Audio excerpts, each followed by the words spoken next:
आप सब जानते हैं कि कल दिल्ली फाइनेंस डिपार्टमेंट की एक रिपोर्ट आई है जिसको मीडिया के बंधुओं के माध्यम से हम सबसे अवगत कराया गया है। इस मीडिया की रिपोर्ट, इस दिल्ली फाइनेंस डिपार्टमेंट की रिपोर्ट से ये स्पष्ट हो गया है कि दिल्ली की अर्थव्यवस्था के विध्वंस के लिए पूरी तरह जिम्मेदार हैं माननीय अरविंद केजरीवाल जी, आम आदमी पार्टी की सरकार और माननीय मुख्यमंत्री आतिशी जी जो दिल्ली की वित्त मंत्री भी हैं। अचंभे की बात है, 31 साल में पहली बार दिल्ली का जो बजट है वो डेफिसिट में है, यानी घाटे में है, और छोटे मोटे नहीं, 7,000 करोड़ रुपए का डेफिसिट है। इसका क्या अर्थ हुआ?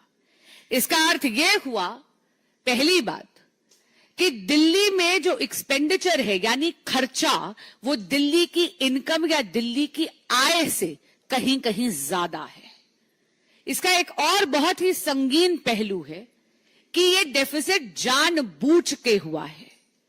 आपको याद होगा जब विधानसभा के पटल पर यह बजट पारित करा गया तो तब माननीय सीएम आतिशी जी ने, जो तब केवल वित्त मंत्री थी, उन्होंने दिल्ली के बजट के सरप्लस होने की घोषणा करी थी। बड़े बड़े दावे करे थे कि दिल्ली के पास फालतू पैसा है।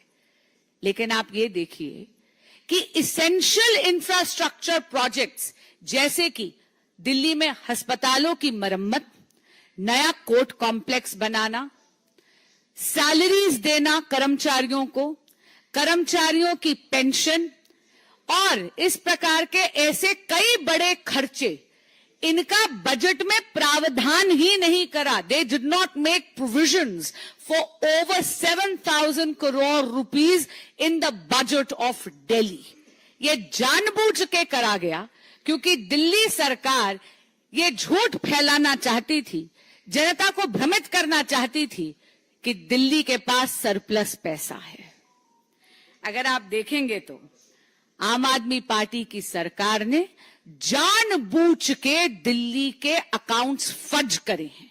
इसलिए आज हम इस अकाउंट फजिंग की और दिल्ली के बजट की सीएजी से ऑडिट और जांच मांगते हैं और जांच के बाद कड़ी से कड़ी कार्रवाई हो, इसकी मांग